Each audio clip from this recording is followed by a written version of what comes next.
So आज आपण या व्हिडिओमध्ये ट्रिग्नोमेट्रिक रेशोजबद्दल बघणार आहोत. In previous video we have discuss about the Pythagoras theorem, काय असते काय नाही. आता त्या पायथागोरस थेरममध्ये जे आपण राईट अँगल ट्रायंगल यूज करतो त्या राईट अँगल ट्रायंगलचा उपयोग ट्रिग्नोमेट्रिक रेशोजमध्ये खूप होतो. म्हणजे तेच base square, height square, hypotenuse square यांचं रेशो घेतो आपण आणि त्याच रेशोला एक नाव दिलेलं आहे. ते नाव काय आहेत, त्यांच्या आयडेंटिटीज काय आहेत, म्हणजे सगळ्यात बेसिक गोष्ट जे ट्रिग्नोमेट्री शिकताना यूज होते ते आज आपण या शॉर्टद्वारे बघणार आहोत, या व्हिडिओद्वारे बघणार आहोत. So let's move forward. So first of all drawing a purple triangle, our favourite colour. तर या ट्रायंगलमध्ये हा आहे बेस, हा आहे हाईट, हा आहे हायपोटेनस. आता हे जे आहे ते आपल्याला असं जर आपण काढलं तरी चुकीचं ठरतं, कारण ऑलवेज ह्या अँगलच्या पुढचा अँगल हायपोटेनस असतो आणि जोपर्यंत हा साईन दिलेला नाही तोपर्यंत तुम्ही हायपोटेनस डिसाईड नाही करू शकत. त्याला दिसत असेल पण आपण डिसाईड नाही करू शकत. हा सिम्बल असणं गरजेचं आहे. So let's discuss about trigonometric ratios. हे बेसिक आहे, base, height, hypotenuse. Pythagoras theorem आपल्याला माहीतच आहे, base square plus height square is equal to hypotenuse square. नाव सगळ्यात पहिलं काही बेसिक आयडेंटिटीज आहेत ते आपल्याला माहिती असणं गरजेचं आहे, जसे की sine theta, cos theta, tan theta. एक एक करून बघतो आपण, काही गडबड नाही, टाईम तर खूपच आहे आपल्याकडे. So let's discuss about sign theta. काय असते साइन थिटा? सगळा खेळ जो आहे तो या छोटूशा दिसणाऱ्या अँगलवर आहे. साइन थिटा काय असते? साइन थिटा बेसिकली असते की there is some kind of network issue, म्हणून मला एक पुन्हा ड्रॉ करावं लागलं. साइन थिटा काय असतं हे समजण्याच्या पहिलं आपल्याला या ट्रायंगलच्या ज्या बाजू आहेत, बेस, हाईट, हायपोटेनस, यांना वेगळे नाव दिले पाहिजेत. So we understand it better, कारण ते जे नाव दिले त्याच्यामुळे पूर्ण खेळ बदलून जातो. तर आपण काय करायला, बेसला जे आहे ते याच्या ॲडजस्टंट साईडला आहे म्हणून आपण याला ॲडजस्टंट साईड नाव दिलेलं आहे. ठीक आहे. हे जे आहे हाईट त्याला आपण अपोजिट साईड असं नाव दिलेलं आहे आणि हायपोटेनसला हायपोटेनस. तर काय आहे मी अजून एकदा क्लिअर करतो. So let's have a purple triangle, a bigger one. त्याच्यानंतर आता साईड्स मी अजून एकदा म्हणतो, याच्या बाजूची साईड हायपोटेनस असते. ठीक आहे. हे जे बेस आहे याला आपण काय नाव दिलं, ॲडजस्टंट. आणि हे जे बाजू आहे त्याला आपण काय नाव दिलं, अपोजिट. ठीक आहे ना? ठीक आहे. आता याच्यानंतर आपण याच नावावरून जे आहे ते sine theta, cos theta, tan theta यांचे रेशोज डिफाईन करणार आहोत. So let's make a small triangle.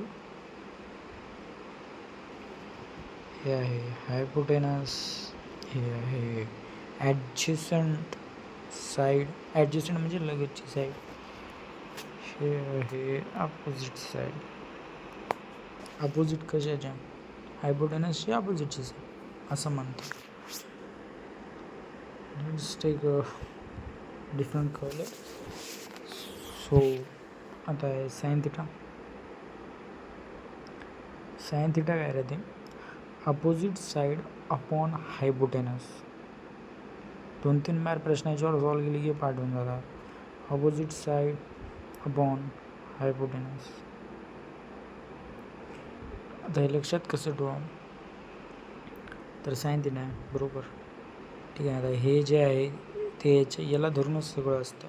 Sine theta म्हणजे अपोजिट साईड म्हणजे हे बाजू, ह्याच्या बाजूला हायपोटेनस. आता कोणतंही तुम्हाला ट्रायंगल दिलं, समजा हे ट्रायंगल दिलं आणि याच्यावर संख्या लिहिलं 3 4 5, ठीक आहे ना.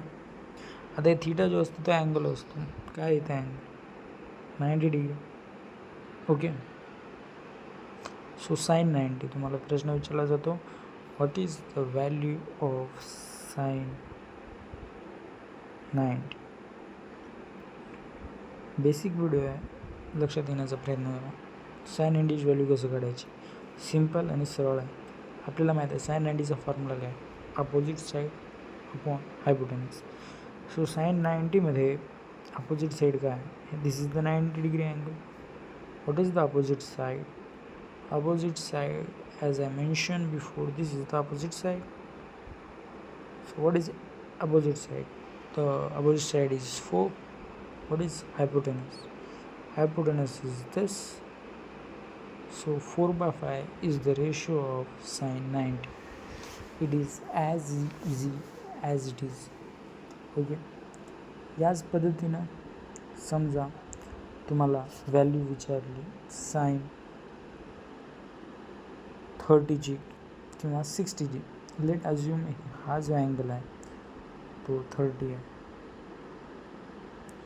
जर तुम्हाला या अँगलची व्हॅल्यू दिली आणि तुम्हाला विचारलं की साइन 30 काय आहे, तर उत्तर काय येणार, अपोजिट साईड जे की या अँगलची अपोजिट साईड जी आहे 3 आहे, हायपोटेनस किती आहे 5, 3/5 is the value of sine 30. So अशा पद्धतीनं आपण साईन थिटाची कोणतीही व्हॅल्यू ट्रायंगलच्या साईड्सला बघून काढू शकतो. त्याच्यानंतर cos theta. Again we have a purple triangle.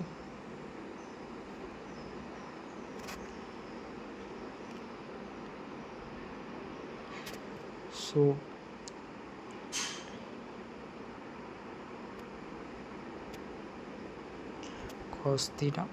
cos thetaचा फॉर्म्युला आहे ॲडजस्टंट साईड अपॉन हायपोटेनस. आता असं जर लक्षात देण्यात गेलं तर तुम्ही ॲडजस्टंट साईडला बेस म्हणू शकता, अपोजिट साईडला हाईट म्हणू शकता. सोपंच आहे ना. त्याच्यानंतर कॉस 90ची व्हॅल्यू विचारली तुम्हाला, इथं 90 पुटअप गेला. What is the value of cos 90. Then it is as simple as it is. Adjacent side is 3, hypotenuse is 5, cos 90 is 3/5. तर इथे समजा हे व्हॅल्यू दिली तुम्हाला 60 डिग्री. व्हॉट इज कॉस 60, ह्या अँगलची ॲडजस्टंट साईड. आता या अँगलची ॲडजस्टंट साईड कसं कळू, आपण फाईंड करू शकत नाही. का करू शकत नाही, मग ॲडजस्टंट साईड लक्षात येणार गेली तर काय लक्षात येते, अपोजिट साईड तर लक्षात येते. अपोजिट साईड काय आहे, ही आहे सगळ्यात मोठी व्हॅल्यू. हायपोटेनस उरलं काय 3, हायपोटेनस 5. तर बघायला आपण कॉस 90 आणि कॉस 60ची व्हॅल्यू बरोबर आहे, म्हणजे cos 90 is equal to cos 60 असं म्हणता येईल. ठीक आहे ना. त्याच्यानंतर let's move forward to the tan theta. Again we are taking a purple triangle, making a right angle 3 4 5. ह्याच्यामध्ये जर आपण बघितल्या तर टॅन थिटाची व्हॅल्यू जी असते, आय मीन फॉर्म्युला काय असतो, तो असतो की बाबा adjacent side by opposite side.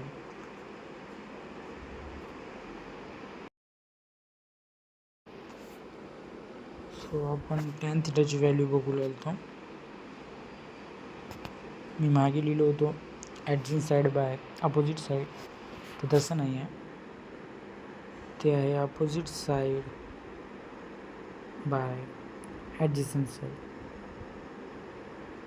ट्रायंगलच्या मदतीनं जर आपण पाहायला गेलो तर ते दिस 4 and 5. आता आपल्याला इथं tan 90ची व्हॅल्यू विचारली तर काय आहे ना, as I said opposite side this one and adjacent side this one 4/3. ठीक आहे. आता याच्यामध्ये जर आपण बेस आणि हाईट असा शब्द वापरलो तर खूपदा कन्फ्युजन होते की बाबा बेस कोणता आहे, हाईट कोणता. मग समजा जर बेस आणि हाईट चुकलं तर पूर्ण व्हॅल्यू बदलते. तर या ट्रायंगलमध्ये tan 90ची व्हॅल्यू 4/3 आहे. त्याच पद्धतीने समजा एक 30 डिग्री अँगल असेल आणि आपल्याला tan 30ची व्हॅल्यू विचारली असेल तर ते किती. ठीक आहे. ॲडजसंट साईड आणि हे आहे अपोजिट साईड, तर 3/4 हे व्हॅल्यू आहे. कारण tan थीटाचा फॉर्म्युला आहे अपोजिट साईड बाय ॲडजसंट साईड. ठीक आहे. तर अशा प्रश्नासाठी मी हे 2 नाव वापरले गेलेले आहेत, ॲडजसंट साईड आणि अपोजिट साईड. आता याच्यामध्ये तुम्हाला सरळ करते 30चा अपोजिट अँगल 3 आहे, ॲडजसंट अँगल 4 आहे. पण हेच समजा जर आपण बेस आणि हाईट ठेवलं असतं तर खूप कन्फ्युजन झालं असतं, म्हणून या व्हॅल्यू वापरल्या गेलेल्या आहेत. तर ह्या पद्धतीनं sine theta, cos theta, tan theta आपण या व्हिडिओमध्ये पाहिलं. अजून एक गोष्ट, साइन थीटाच्या उलटी व्हॅल्यू जी असते, ठीक आहे, म्हणजे 1/sin theta is nothing but cosec theta, 1/cos theta is nothing but sec theta, 1/tan theta is nothing but cot theta. म्हणजेच काय, याला आपण रिव्हर्स करतो, रेसिप्रोकल करतो. ठीक आहे. 1/sin theta is cosec theta. ठीक आहे. 1/cos theta is nothing but sec theta.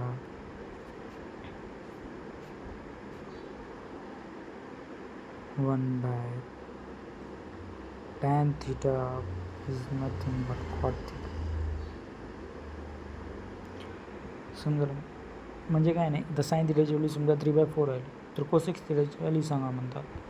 काय करायचं नाही, रेसिप्रोकल करायचं, म्हणजे उलटं करायचं त्याला. साइन थीटाची व्हॅल्यू 3/4, कोसेक थीटाची व्हॅल्यू आहे 4/4. ओके ना. तर हे खूप सोपं आहे.